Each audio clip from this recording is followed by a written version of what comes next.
Hola, bienvenidos a este video en el cual mi grupo conformado por Laura Cuello, Julián Gámez, Adriano Contreras, Juan Andrés Géneco, Isabela de la Espriella y mi persona María Camila Laos les hablaremos acerca de la vesícula biliar y sus malformaciones congénitas. Bueno, iniciando con la primera patología tenemos la colelitiasis, la cual es la presencia de cálculos, es decir, piedras en la vesícula biliar formadas por la acumulación de colesterol, bilirrubina o sales de calcio. Hablando acerca de la etiología, tenemos varios factores. Tenemos la sobresaturación de colesterol, que en este caso cuando la bilis tiene un exceso de colesterol o una menor cantidad de sales biliares y fosfolípidos, el colesterol precipita y forma cristales, que con el tiempo se agrupan en cálculos.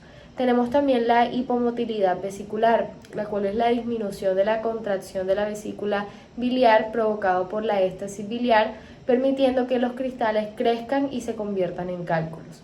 También tenemos factores genéticos y metabólicos como la obesidad, la diabetes y algunas mutaciones genéticas que pueden aumentar la secreción de colesterol en la bilis o alterar la función hepática, favoreciendo la formación de cálculos. Y tenemos las infecciones e inflamación crónica causada por algunas bacterias y parásitos que pueden descomponer la bilirrubina en la bilis, facilitando la formación de cálculos pigmentarios, especialmente en casos de inflamación crónica de la vesícula.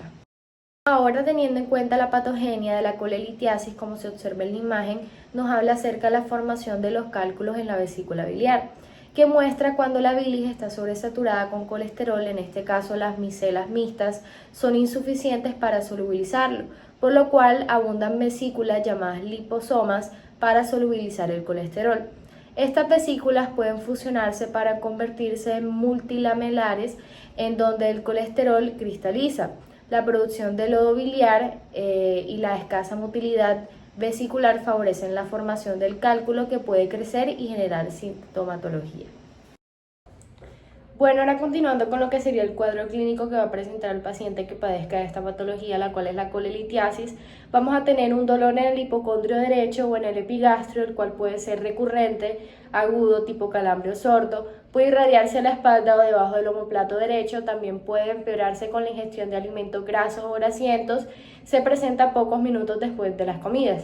También se puede presentar lo que sería una ictericia y fiebre y otros síntomas como serían las heces color arcilla, llanura abdominal, indigestión abdominal, náuseas y vómito, acidez estomacal y flatulencia excesiva. Bueno, ahora seguimos con la morfología de la colelitiasis. Esta la podemos ver tanto microscópica como macroscópicamente. En la forma microscópica podemos observar que hay presencia de cálculos en la luz vesicular y también vemos posiblemente un daño epitelial con inflamación y fibrosis en casos crónicos. En cuanto a la forma macroscópica, encontramos cálculos de diferentes tamaños y colores, como el colesterol, que lo encontramos con un color amarillento y verdoso y de forma lisa. También observamos pigmentarios negros y marrones. Los negros son pequeños, duros y están relacionados con la hemólisis crónica. En cambio, los marrones son blandos y están asociados a infecciones biliares. Por último, también podemos observar que en la pared de la vesícula normal o engrosada sí hay inflamación. Ahora pasamos al diagnóstico, que lo tenemos de forma clínica, de laboratorio y de imágenes. En el diagnóstico clínico, los síntomas se dan de manera asintomática, en la mayoría de los casos, pero si se presentan síntomas puede causar un cólico biliar. Seguimos con el diagnóstico de laboratorio. Aquí los resultados pueden ser normales si no hay complicaciones, pero en caso de una obstrucción se podría observar un aumento de bilirrubina, fosfatasa alcalina y de gamma-glutamiltransferasa. Por último, en el diagnóstico de imágenes, las dos que se podrían realizar serían una ecografía abdominal y una radiografía. La ecografía abdominal sería un método de elección y detecta cálculos hiperecogénicos con sombra acústica. Y en la radiografía se detectan cálculos radiópacos en un 10 o un 20% de los casos. Bueno, siguiendo con lo que es la colecistitis, tenemos que La colecistitis no es más que la inflamación de la vesícula biliar, generalmente asociada por la obstrucción del conducto cístico por cálculos biliares. Siguiendo con lo que es su etiología, encontramos que la principal causa sería la colecistitis calculosa en un 90-95% de los casos. Esta se debe a una obstrucción del conducto cístico por conductos biliares, lo que va a causar una inflamación y distensión de la vesícula. Siguiendo con la colecistitis alitiásica, que esta está representada en un 5 a un 10% de los casos. Esta no se encuentra asociada a lo que son los cálculos y suele estar relacionada con la isquemia, traumatismo o enfermedades críticas. Siguiendo con lo que son los factores predisponentes, encontramos factores relacionados con la edad avanzada, obesidad, dietas ricas en grasas y lo que es diabetes mellitus. Siguiendo con algunos microorganismos implicados en este proceso, encontramos lo que es la Escherichia coli, la lo que es la Klebsiella. Bueno, siguiendo con lo que sería la patogenia, encontramos que hay diferentes mecanismos mediante el cual se va a desarrollar la inflamación de la vesícula biliar. Como en primer mecanismo encontramos la obstrucción del conducto cístico. Lo que va a causar es que va a impedir el drenaje de la bilis, lo que va a llevar a su acumulación y el aumento de la presión intraluminal. Siguiendo con lo que es la inflamación y la lesión de la mucosa. En este encontramos que la estasis biliar va a favorecer la proliferación bacteriana y la producción de mediadores inflamatorios. Como último encontramos que es la isquemia, que en la colecistitis alitiásica encontramos que la hipoperfusión de la pared vesicular va a contribuir con lo que es la necrosis tisular. Bueno, siguiendo con lo que sería el cuadro clínico, encontramos unos síntomas principales y unos signos clínicos. Como síntomas principales vamos a encontrar lo que es el dolor en el hipocondrio derecho, que este se puede irradiar hacia la espalda o hacia el hombro derecho, seguido de náuseas o vómitos acompañados de fiebres con escalofríos, que estos pueden indicar una infección secundaria. Y en algunos casos una ictericia leve, dependiendo si hay una obstrucción en el coledoco. Siguiendo con los signos clínicos, como vemos en la imagen, podemos observar el signo de Murphy, que este va a representarse con un dolor y una interrupción en la inspiración al presionar el hipocondrio derecho. En este podemos encontrar una masa palpable en el hipocondrio derecho y en algunos casos más avanzados. Siguiendo con la morfología, tenemos que la microscópica se evidencia necrosis con un denso infiltrado inflamatorio y zonas de hemorragia subyacentes. En otro caso se puede evidenciar en la colecistitis crónica, hiperplasia de la mucosa y presencia de senos de Rokitansky-Aschoff. En la macroscópica tenemos que se aprecia tejido amarillento pseudotumoral que infiltra la parénquima hepática y una zona necrótica. También tenemos presencia de cálculo. En otro caso se puede encontrar la vesícula biliar distendida con paredes engrosadas y hematosadas, perforaciones y coloración verde negruzca. En el diagnóstico tenemos las pruebas de laboratorio PCR y la velocidad de sedimentación globular, que marcan la inflamación sistemática, niveles elevados que indican inflamación activa. Tenemos también el aumento de la bilirrubina, fosfato alcalina y las transaminasas. La bilirrubina se eleva si hay obstrucción del coledoco común y la FA, que es la fosfato alcalina, indica la difusión hepática o colecistiasis. La ALT y la AST pueden elevar si hay inflamación hepática asociada.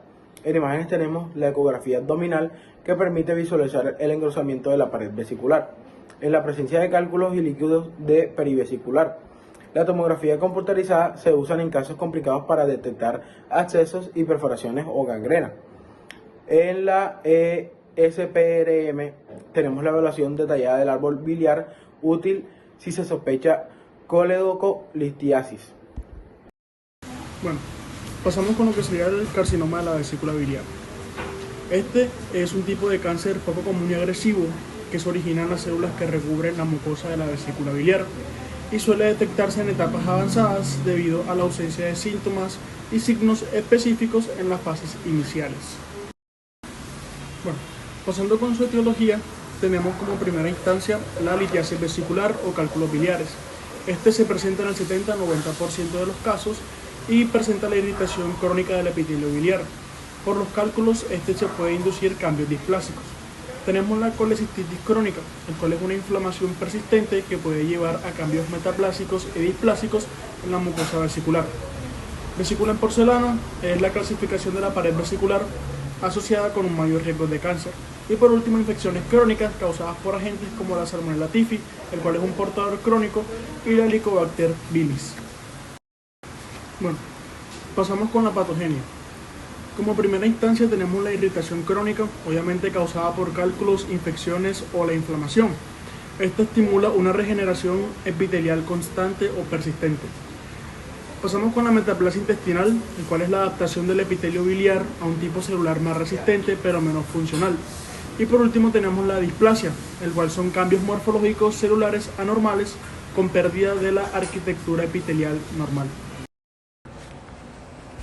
Hablando un poco del cuadro clínico de este, tenemos que tener en cuenta que este empieza con unos síntomas iniciales que son inespecíficos, como un dolor abdominal vago, que generalmente se da en el hipocondrio derecho, un malestar digestivo inespecífico, ya sea náuseas o vómito, y también nos puede presentar el paciente una pérdida de peso y fatiga, y en algunos casos está relacionado con la anorexia. En síntomas más avanzados, cuando ya hay una invasión o un compromiso metástico de esta, nos vamos a presentar algo que sería la icteria, que esta ocurre, como bien sabemos, cuando hay una obstrucción en la vía biliar. También podemos notar unas masas palpables en el hipocondrio derecho, que esta ya nos indica que esta enfermedad está mucho más avanzada. También podemos presentar actisis, que esta ya se sugiere como disminución del peritoneal plurito, que es secundario a la colecistiasis, y fiebre intermitente, que esta puede estar asociada a colangitis secundaria. Hablando de la morfología microscópica de este carcinoma de vesícula biliar, tenemos que tener en cuenta que el que más se presenta aquí es el adenocarcinoma, que se presenta entre 90 y 95%. Sabemos bien que estas son unas células neoplásticas que forman estructuras glandulares irregulares. También se van a presentar unas variantes como la tubular, que sería la más convencional, la papilar, que esta es para un mejor pronóstico, el mucosinoso, que ya es más un pronóstico reservado, y adenoescamoso y escamoso celular. Microscópicamente va a tener unas características que serían que este epitelio glandular es atípico, con un pleoformismo nuclear y mitosis atípicas. También se va a presentar una pérdida de esta polaridad celular y estratificaciones nucleares. También se va a presentar una invasión de estroma fibroso y muscular, que se va a relacionar más que todo con la dimoplásica. También se va a presentar una presencia de mucina en subtipo mucinoso, una invasión linfovascular y perinural favoreciendo la diseminación. Y también hay unos hallazgos adicionales en estos microscópicos, que sería la displasia epitelial adyacente, indicando ya una progresión neoplástica, la metástasis, que esto es más frecuente a los ganglios, el hígado y peritoneo en estadios más avanzados. Bueno, y hablando más de esta morfología, pero ya a nivel macroscópico de este carcinoma de vesícula biliar, tenemos que tener en cuenta que este se va a presentar primero que todo por una forma infiltrante, que es la más frecuente, que sería este engrosamiento difuso e irregular de la pared vesicular, que se puede confundirse con colecistitis crónica. También se va a generar una pérdida de la distinción entre capas de la pared debido a la infiltración tumoral, y una extensión directa a estructuras adyacentes como el hígado, el coledo y el duodeno. En una forma más exotífica, podemos ver que se va a presentar una masa irregular que protruye hacia la luz vesicular con un crecimiento polipoideo o nodular. Y puede generar úlceras necrosantes o invadir toda la pared, fortaleciendo la diseminación peritoneal. Y esta está asociada con otras malformaciones congénitas, ya sea como el quiste del coledoco, que esta predispone a una inflamación crónica, una displasia y una eventual transformación maligna. La vesícula de porcelana, como bien se conoce, que sería una calcificación extensa de la pared vesicular asociada a un alto riesgo de carcinoma. Estas serían las que están asociadas a Bueno, en el diagnóstico del carcinoma de vesícula biliar suele ser un poco tardío debido a su presentación clínica inespecífica.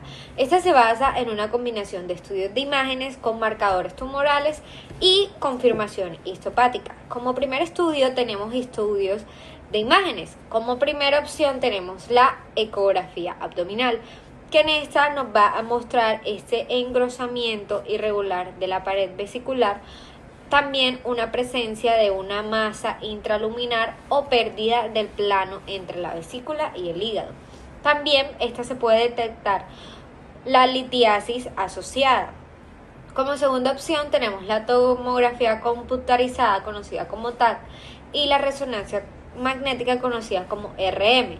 Esta es una evaluación más detallada de estas extensiones locales del tumor, afectaciones hepáticas, ganglios linfáticos y metástasis a distancias.